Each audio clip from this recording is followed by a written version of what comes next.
বড় চাচা মারা যাওয়ার পর আবার নতুন কাহিনী শুরু হলো। উনি কান্না করেন শুধু বাবাকে দেখলে।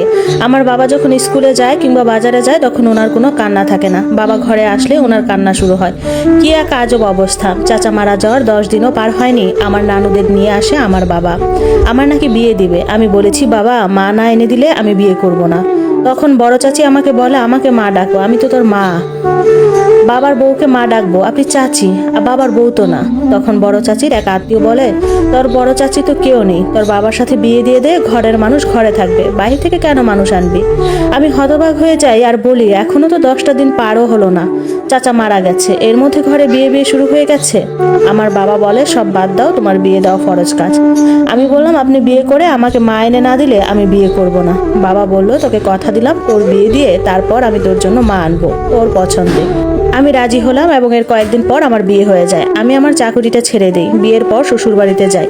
দিনগুলো ভালোই কাটে, ওনারা ভালো মানুষ ছিলেন আলহামদুলিল্লাহ। আমার স্বামী অনেক ভালো মানুষ ছিলেন, আমাকে ভালোবাসার কোনো কমতি রাখতেন না।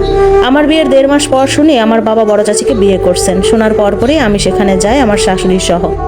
উনি আমার ফুফু, তাই লুকানোর কিছু ছিল না। আর বিয়ের খবরটা আমি আমার শাশুড়ির কাছ থেকেই পাই।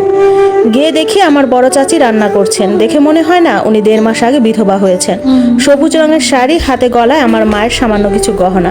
আমি ওনার গলা থেকে চেনটা টেনে ছিঁড়ে ফেলি, কারণ হচ্ছে এটা আমার মায়ের জিনিস, ওনার অধিকার নেই এতে। ওনার হাত থেকে আমার মায়ের চুড়িগুলো নিয়ে ফেলি। আমার বাবা 2 হাত ভর্তি বাজার নিয়ে বাড়ি ফিরেন। বাবাকে দেখে আমি চিৎকার করে বলি, বেঈমানের বাচ্চা, বেঈমান লম্পট, তুই আমাকে কথা দিয়েছিলি আমার পছন্দে বিয়ে করবি, আর তুই বিয়ে করছিস কারে? তোরা আকাম কুকাম করতেছে, তাতে তোদের হয়তো না? আমার বাবা আমাকে মেরে বাড়ি থেকে বের করে দেয় আর বলে, জীবনেও তোর চেহারা দেখতে চায় না। আমি গ্রামের মেম্বার চেয়ারম্যানদের নিয়ে বিচার বসাই। বিচারে ছিছি করা ছাড়া তাদের আর কিছুই করার ছিল না, কারণ ওনার জীবন, ওনার যাকে ইচ্ছে বিয়ে করতে পারেন, সেখানে বাধা দেওয়ার কেউ নেই, এবং ওনার বাড়ি যাকে ইচ্ছা উনি রাখবেন।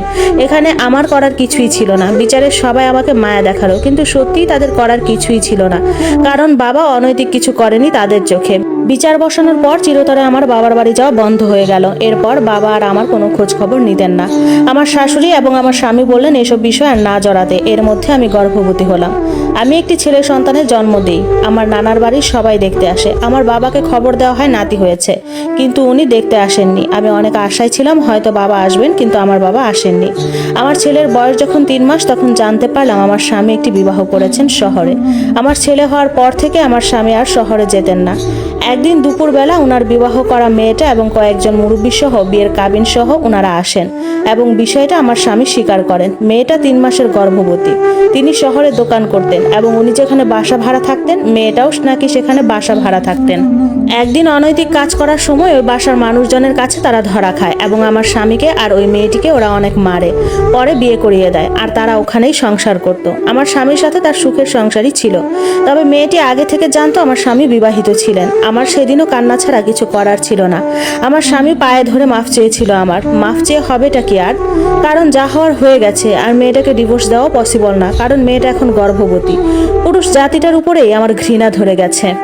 মেয়েটাকে ঘরে ঢুকানো হলো। আমি আমার স্বামীকে রুম থেকে বের করে দিলাম এবং সেদিনের পর থেকে তার সাথে আমার আর কথা হয়নি। পরের দিন আমি আমার সবকিছু নিয়ে আমার নানার বাড়ি চলে আসি। আসার সময় আমার শাশুড়ি আমাকে বাধা দিয়েছে, আমার স্বামী সহ, কিন্তু আমি তাদের বাধা মানি নাই। আসার সময় বলেছি আমার ছেলেটার দিকে নজর দিলে খুব ভয়ানক কিছু হবে।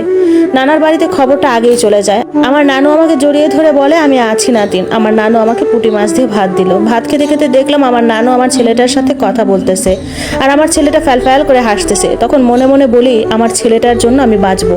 আমার বাবা খবরটা পাওয়ার পরও আসে নাই আমাদের দেখতে। আমার নানু যায় আমার বাবার কাছে। উল্টো আমার নানুকে আমার বাবা বলে, ওর মতো মাইয়া মরে যাওনি ভালো। আমার চাচি বলে, আমার সংসার ভাঙতে চেয়েছিল, আল্লাহ ওর সংসার ভেঙেছেন। আমার নানু কাঁদতে কাঁদতে সেখান থেকে চলে আসেন। কয়েকদিন পর আমার শাশুড়ি আসে আমাকে দেখতে। উনি আমাকে ধরে কান্না করে বলেন, আমি তোর শাশুড়ি হয়ে আসি নাই, আসছি তোর ফুপু হয়ে তোরে দেখতে। আমাকে টাকা দেয় কিছু, আমি নিতে না চাইলে আমাকে জোর করে দিয়ে বলে, তোর ফুপু তোরে টাকা দিছে, আর টাকার কথা কেউ জানে না। এরপর প্রায় সময় এসে তিনি আমাকে টাকা পয়সা দিয়ে যেতেন। আমার স্বামী আমাকে কয়েকবার নিতে আসে। উনি আসলে আমি আমার ছেলেকে নিয়ে পালিয়ে আরেক ঘরে চলে যেতাম। এরপর থেকে ওনার সাথে আর কখনো আমার কথা হয়নি। আমার পবিত্র ভালোবাসাটাকে সেখানেই কবর দিয়ে দিয়েছি। এর মধ্যে আমার স্বামীর মেয়ে হয়, আমাদের ডিভোর্স হয়নি তখনও। আমার ছেলেটার যখন 2 বছর বয়স, আমি নানুর কাছে আমার ছেলেকে রেখে একটা স্কুলে চাকরি নেই। বেতন ছিল 800 টাকা আর গ্রামে বাচ্চাদের টিউশনি করিয়ে বেশ কিছু টাকা ইনকাম করতাম। আমার ফুফু আমাকে মাসে যা পারতো দিত। জীবনের নিয়মে চলে যায়, সময় জীবন কারোর জন্য অপেক্ষা করে না। দেখতে দেখতে জীবন থেকে অনেকগুলো বছর কেটে যায়। আমার ছেলেকে স্কুলে দেই, আমি যে স্কুলে টিচারি করতাম সেই স্কুলেই ছেলেকে ভর্তি করাই। আমার জীবনে যত দুঃখ আমি আমার ছেলের দিকে তাকিয়ে সব ভুলে যাই। আমার জন্য অনেক বিয়ের প্রস্তাব আসতো, কিন্তু ছেলেদের উপর বিশ্বাস হারিয়ে যাওয়াতে আমি আর বিয়েতে রাজি হইনি। ছেলেকে নিয়ে আমার দুনিয়া ছিল। ছেলের বাবা নাকি সুখেই সংসার করতেছিল। পরপর তাদের আরো 2টি মেয়ে হয়। আমার বাবার সাথে আর যোগাযোগ হয়নি। এর মধ্যে আমার নানু মারা যায়। আমি অনেক একা হয়ে যাই আমার ছেলেটাকে নিয়ে, কারণ আমার নানু আমার ছেলেটাকে দেখতো যতটা সময় আমি স্কুলে থাকতাম। আমার নানুর দাফনের সময় আমার বাবা আসে এবং আমার বাচ্চার বাবাও আসে। 2টা ঘৃণার মানুষ আসে। আমার বাচ্চার বাবা আমার সাথে দেখা করতে চাইলে আমি দেখা করিনি। আমার বাবা জানাজা পড়ে চলে যায়। দূর থেকে দেখেছি মানুষটা অনেক শুকিয়ে গিয়েছে। আমার ছেলেকে আমার স্বামী তেমন দেখতে আসতেন না। বছরে 1বার বা 2বার আসলে কিছু দিলে আমি নিতাম না, পরের দিন মানুষ দিয়ে পাঠিয়ে দিতাম। আমার ইগোটা ছিল চরম মাত্রায়। আমার ছেলে যখন এসএসসি পরীক্ষা দিবে তখন একদিন আমার বাবা আমাকে খবর দিলেন উনি খুব অসুস্থ, বিছানায় পড়ে গেছেন। ওখানেই খাওয়া, ঘুম এবং বাথরুম। আমি পরের দিন আমার ছেলেকে নিয়ে গেলাম। গিয়ে তো আমি অবাক, আমার কি বাবা কি হয়ে গেছে, শুকিয়ে একদম কাচারি ঘরে শুয়ে আছেন। কাচির এক সাইডে ওনাকে রেখেছেন এবং ওনার শরীর থেকে মলমূত্রের গন্ধে অবস্থা খারাপ, মারা যাওয়ার অবস্থা। আমি আর আমার ছেলে বাবাকে কোনো রকমে গোসল করিয়ে হাসপাতালে নিয়ে গেলাম এবং সেখানে 7 দিন রাখলাম। তখন আমার ছেলের এসএসসি পরীক্ষা। বেচারা ভালো করে পড়তেও পারে নাই, কারণ তখন ঘরের সব কাজ সে করত। আমার সাথে রাতে হাসপাতালে থাকতো এবং আমার জন্য ভাতও নিয়ে আসতো। আমার ছেলেটা আমার বাপ ছিলেন, আমাকে কন্যার মতো আগলে রাখতো। গর্বে বুক ফুলে যেত আমার জীবনটা সার্থক মনে হতো। বাবা মেডিকেলে 7 দিন ছিলেন। এই 7 দিনে ওনাকে কেউ দেখতে আসেন নাই, ওনার বিয়ে করা বউটাও না। বাবা সুস্থ হওয়ার পরে বললেন আমাকে অনেক মারতো, খেতে দিত না, চিকিৎসাও করতো না। আমার জায়গা সম্পদ সবও লিখে নিয়েছে।